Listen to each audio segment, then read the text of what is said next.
नमस्कार, स्वागत है आप सभी को पॉलिटिक्स का सेशन में। और आज मैं आप लोगों के सामने एक न्यू टॉपिक के साथ उपस्थित हुई हूँ। उस टॉपिक का नाम है भारतीय संविधान की विशेषता, यानी भारत की संविधान की क्या विशेषता है, इसकी क्या खासियत है, आज हम लोग उसके बारे में चर्चा करेंगे। तो भारत की संविधान की फर्स्ट विशेषता है लिखित एवं विस्तृत संविधान। लिखित एवं विस्तृत संविधान कहने का अर्थ है कि भारत का जो संविधान है वो लिखित एवं विस्तृत संविधान है, जो अमेरिका के संविधान के समतुल्य है। यानी लिखित एवं विस्तृत संविधान है वो अमेरिका के संविधान से लिया गया। कहाँ के संविधान से? अमेरिका। जब हम लोग संविधान पढ़ेंगे तो उसमें बहुत सारे टॉपिक पढ़ना होगा, प्रस्तावना के बारे में, अनुच्छेद, अनुसूची, भाग। तो जानेंगे कि जिस समय संविधान निर्माण हुआ था, यानी मूल संविधान में कितना क्या था, कौन से तत्व कितना था। तो बता दो कि मूल संविधान में प्रस्तावना की संख्या 1 था, अनुच्छेद की संख्या 395 और भाग 22, अनुसूची 8 था। लेकिन बहुत सारे रूल में कुछ संशोधन हुआ, इसलिए वर्तमान संविधान में प्रस्तावना की संख्या, यानी ये वर्तमान संविधान की बात कर रही हूँ जिसमें प्रस्तावना की संख्या 1 है, अनुच्छेद 395 है, लेकिन अनुच्छेद 465 है, लेकिन सांख्यिकी रूप से 395। ये कहने का अर्थ है कि संविधान में उसके रूल में संशोधन हुआ, ना कि संख्या को हटा दिया गया। जैसे जिस तरीके से 22 संख्या 22 है तो उसमें अनुच्छेद 22 है तो उसमें 22 के का खा इस तरीके से जोड़ दिया गया, तो वो सभी मिलाकर 465 है, लेकिन सांख्यिकी रूप से 395 है। भाग 25 है, लेकिन सांख्यिकी रूप से 22 ही है, अनुसूची 12 है। तो ये इसकी विशेषता था लिखित एवं विस्तृत संविधान का। अब आता है संविधान की प्रस्तावना, यानी जब आप संविधान को पढ़ेंगे तो उसमें सबसे पहले संविधान के प्रस्तावना के बारे में पढ़ना होगा। संविधान की प्रस्तावना में क्या होता है, तो जैसे हम भारत के लोग, ये प्रस्तावना का शब्द हुआ। तो इसमें जब आप भारतीय संविधान का पेज को पलटेंगे तो उसमें लिखा हुआ रहेगा प्रस्तावना में भारत की जो जनता होता है उसके आकांक्षाएं एवं उसकी इच्छा, उसकी आकांक्षाएं एवं उसकी क्या होता है, उसकी जो भावनाएं और उसकी आकांक्षाएं होता है उसका विस्तार प्रस्तावना में किया गया है। अब आता है संप्रभुता संपन्न राष्ट्र। संप्रभुता संपन्न राष्ट्र कहने का अर्थ है कि भारत का जो नागरिक होगा वो अपने आंतरिक और विदेशिक नीतियों का संचालन स्वयं करेगा, यानी भारत देश में किसी भी अन्य देशों का आधिपत्य नहीं होगा, यानी भारत देश पूर्णतः स्वतंत्र होगा, उसी को बोला जाता है संप्रभुता संपन्न राज्य। 4 इसकी विशेषता है लोकतंत्रात्मक गणराज्य। भारतीय संविधान में लोकतंत्रात्मक गणराज्य कहने का अर्थ है कि भारत में प्रजातंत्र की स्थापना की गई है, जिसमें भारतीय शासन व्यवस्था को जनता के द्वारा निर्वाचित प्रतिनिधि ही क्या करते हैं, संचालन करते हैं। ये हुआ लोकतंत्रात्मक गणराज्य कहने का अर्थ। यहाँ पे मेन रूप से गणराज्य कहने का अर्थ है कि भारत के सभी नागरिक को यह अधिकार दिया गया कि वो अपने योग्यता के अनुसार किसी भी छोटे बड़े पद पे जा सकते हैं, यानी वो अपने पद पे जॉब कर सकते हैं। गणराज्य का जो अध्यक्ष होते हैं वो राष्ट्रपति होते हैं। कौन होता है? राष्ट्रपति गणराज्य का अध्यक्ष होता है। अब 5वां विशेषता है संसदीय सरकार। संसदीय सरकार इसकी 5वां विशेषता है, यानी भारत का संविधान है जो भारतीय संविधान में संसदीय शासन व्यवस्था को अपनाया गया है, जो वेस्टमिंस्टर मॉडल पे आधारित है। और वेस्टमिंस्टर मॉडल कहाँ से लिया गया, तो ये ब्रिटेन के संविधान से लिया गया है। इसमें संसदीय शासन व्यवस्था में क्या होता है कि वास्तविक कार्यपालिका जो शक्ति होता है वो प्रधानमंत्री में निहित होती है, और मंत्री परिषद का हेड कौन होता है, तो प्रधानमंत्री होता है। लेकिन संविधान के अनुसार देखें तो संविधान का जो औपचारिक रूप से कार्यपालिका का शक्ति होता है वो राष्ट्रपति में निहित होती है। ये था संसदीय सरकार की विशेषता। अब आता है मूल अधिकार।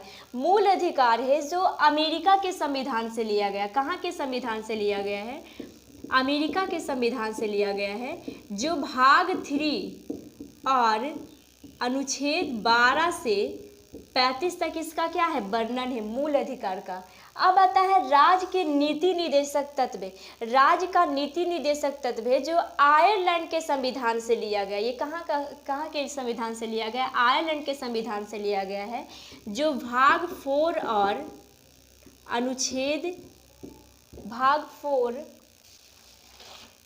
और अनुच्छेद 36 से 51 में इसका क्या किया गया, वर्णन किया गया। भाग 4 और अनुच्छेद 36 के 51 में इसका वर्णन किया गया है। ये राज्य के नीति निर्देशक तत्व से राज्य के कल्याणकारी राज्य की स्थापना होने का पता चलता है। इन नोट की बातें हैं कि ग्रेनविल ऑस्टिन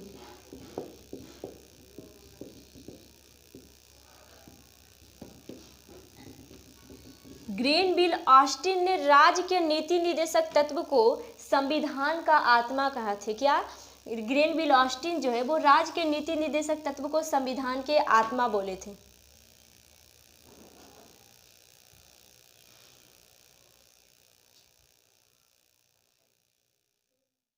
संसदीय सर्वोच्चता और न्यायिक सर्वोच्चता का समन्वय।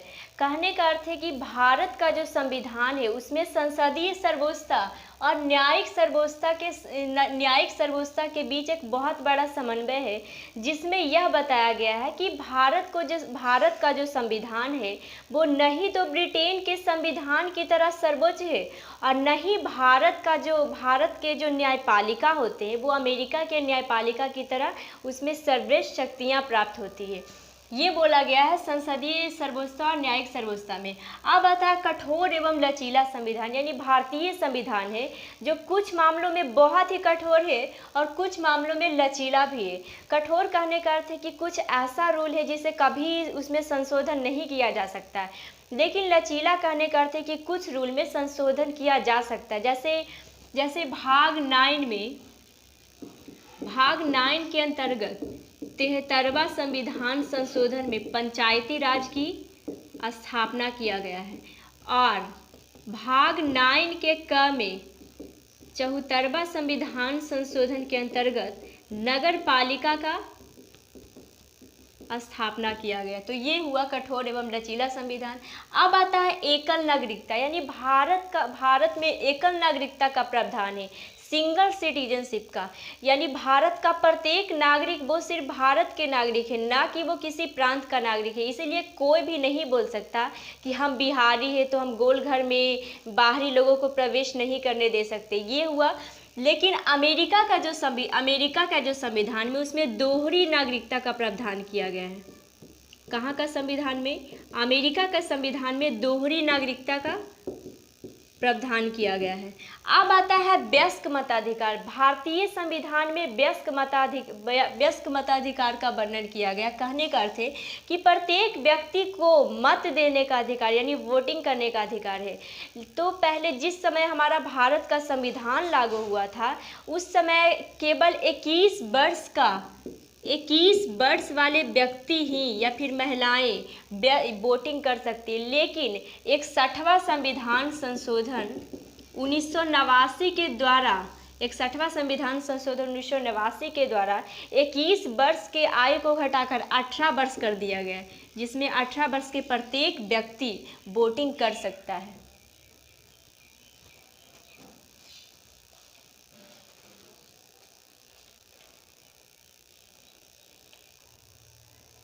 अब आता है केंद्रोन्मुख संविधान, यानी भारतीय संविधान की एक बहुत बड़ी विशेषता यह है कि ये संघात्मक होते हुए भी केंद्रोन्मुख की इसमें विशेषता पाई जाती है। यानी ये आपातकाल जब परिस्थिति होता है भारत में तो ये पूर्ण रूप से एकात्मक रूप धारण कर लेता है। केंद्रोन्मुख संविधान में पंथ निरपेक्ष राज्य, यानी भारत के संविधान में पंथ निरपेक्ष की स्थापना की गई है। कहने का अर्थ है कि भारतीय संविधान में किसी भी धर्म को विशेष दर्जा नहीं दिया गया है। क्योंकि भारत जो देश है वो विभिन्न धर्मों के सम्मिलन से मिलकर बना है, तो कोई भी धर्म को विशेष दर्जा नहीं दिया गया, बल्कि सभी धर्मों को समान अधिकार प्राप्त है। और समाजवादी समाजवादी राष्ट्र कहने का अर्थ है कि भारत के प्रत्येक नागरिक को उसकी आर्थिक न्याय, प्रतिष्ठा एवं समानता का निर्देश देता है। ये भारत के प्रत्येक नागरिक को, यानी आर्थिक रूप से, समानता से और उसकी प्रतिष्ठा से सभी नागरिक को यहाँ पे समान अधिकार है। इसीलिए 42वां संविधान संशोधन कब, 42वें संविधान संशोधन 1976 में समाजवादी शब्द जोड़ा गया। कब 42वें संविधान संशोधन 1976 में समाजवादी शब्द को जोड़ा गया, जिसका अर्थ होता है आर्थिक न्याय, प्रतिष्ठा और समानता का निर्धारण करना। अब आता है मूल कर्तव्य। मूल कर्तव्य है जो 42वें संविधान संशोधन के द्वारा जोड़ा गया। कब, 42वें संविधान संशोधन के द्वारा मूल कर्तव्य को जोड़ा गया है। और ये भाग 4 के क और अनुच्छेद 15(1) के क में मूल कर्तव्य का वर्णन किया गया है। अब आता है अल्पसंख्यकों को हितों की रक्षा। अल्पसंख्यकों के हितों की रक्षा में बता दूं कि सभी अल्पसंख्यक को, यानी जो जनजाति जो होता है वो, उसको सभी अपने अपने हित की रक्षा करने का अधिकार दिया गया है। जैसे अनुच्छेद 19 में भाषा, लिपि या संस्कृति को अधिकार दिया गया। किसको? अल्पसंख्यकों को। अनुच्छेद 19 के अंतर्गत अल्पसंख्यकों को भाषा, लिपि या संस्कृति का अधिकार दिया गया है। और अनुच्छेद 30 के अंतर्गत शिक्षा संस्थानों की स्थापना का प्रावधान दिया गया है अल्पसंख्यकों को। अब आता है विधि का शासन, यानी भारतीय संविधान में यह बताया गया है कि भारत के प्रत्येक नागरिक विधि के समक्ष समान, यानी अगर कानून की बात करें तो यहाँ के जितने भी नागरिक हैं वो सभी समान है। ऐसा नहीं कि जो बड़े लोग हैं उसे कानून माफ़ कर देगी, तो ऐसा नहीं है। सभी के लिए विधि बराबर, यानी कानून बराबर है। अब आता है अनेक देशों के संवैधानिक तत्वों का समावेश, यानी भारत का जो संविधान है वो अनेक देशों के तत्वों से लिया गया, यानी अनेक देशों के संविधान से मिलकर बना है। कौन? भारतीय संविधान। अब आता है त्रिस्तरीय शासन व्यवस्था, यानी भारत में त्रिस्तरीय शासन व्यवस्था का प्रावधान है। जैसे केंद्र स्तर पे केंद्र सरकार, राज्य स्तर पे राज्य सरकार और पंचायत राज में पंचायत समिति का गठन किया गया है। अब नोट की बातें बता देती हूँ।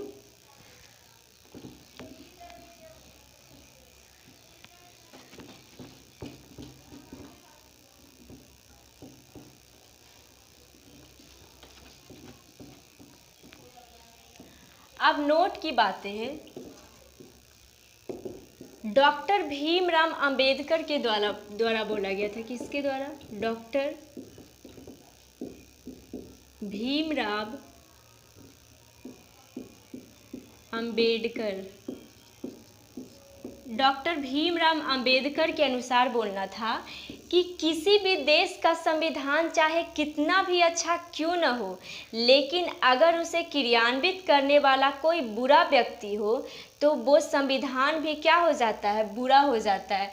यानी चाहे संविधान आपका कितना भी उसका रूल अच्छा क्यों न हो, लेकिन अगर इसे फॉलो करने वाला बुरे लोग हैं तो एक दिन संविधान भी खराब हो जाएगा। ये डॉक्टर भीमराव अंबेडकर के अनुसार बोलना था। जैसे हमारे देश में केंद्र मुख्य संविधान की विशेषता किया गया, इसका अर्थ है कि केंद्र स्तर और राज्य स्तर पे शक्तियों का बंटवारा किया गया। इससे हमें यह प्रतीत होता ही होगा कि केंद्र स्तर का जो संविधान है, केंद्र स्तर का जो सरकार है, उसके पास अधिक शक्तियां होती है, लेकिन उसे राज्य के मामले में हस्तक्षेप करने का कोई अधिकार नहीं होता। ये केंद्रोन्मुख संविधान की एक विशेषता है। अब एक और नोट की बात है कि डॉक्टर भीमराव अंबेडकर संविधान की आत्मा किसे बोले थे? तो ये बोले थे संवैधानिक उपचारों के अधिकार को। संवैधानिक उपचारों का अधिकार। देख रहे थे कि डॉक्टर भीमराव अंबेडकर संविधान की आत्मा किसे बोले थे? तो ये बोले थे संवैधानिक उपचारों के अधिकार, यानी अनुच्छेद 32 को। और ग्रेनविल ऑस्टिन संविधान की आत्मा किसे बोले? तो राज्य के नीति निदेशक तत्व को ये बोले। अब अगर ऐसे कोई पूछे कि सिर्फ संविधान का आत्मा किसे बोला जाता है, तो वो प्रस्तावना को बोला जाता है। तो मैं आप लोगों को भारतीय संविधान की विशेषता के बारे में बता दी, और ये मेंस के पोर्शन में काफ़ी इम्पॉर्टेंट है। तो आज के लिए इतना ही, और फिर मिलेंगे हम लोग अगले वीडियो के साथ। तब तक आप लोग मेरे वीडियो को देखते रहिए और बताइए कि मेरा वीडियो कैसा लगा। अगर अच्छा लगा हो तो चैनल को सब्सक्राइब कीजिए और वीडियो को लाइक कीजिए और अदर के पास शेयर करना ना भूलें। थैंक्स।